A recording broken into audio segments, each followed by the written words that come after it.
Okay, here's a question for you. Those TVs on airplanes are great to pass the time, right? But when you're looking at those seat back screens, the ones right in front of you, is there a tiny camera looking back at you?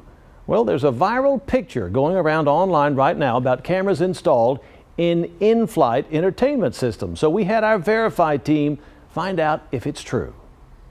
Here are the claims that started it all. A tweeted photo shows what looks like a camera built into an entertainment screen in the back of an airplane seat. This photo shows one on Singapore Airlines, but others, including American Airlines, admit they have these systems too. Oh, and yeah, they admitted they are cameras. Now let's be real. If these cameras really recorded, they'd have some really weird videos, mostly of people sleeping. But it is alarming to think about anyone recording you without you knowing. Fortunately, the cameras don't actually record. That's what the airlines told us directly. According to American Airlines, find the best entertainment systems to fit in their planes. Now, the makers of those systems make cameras and other technology part of those systems, but those features aren't being used on flights. American said they haven't been used and they aren't considering using them either. They just happen to be part of the systems that were best for their planes. So are there actually cameras on some in-flight entertainment screens? Yes.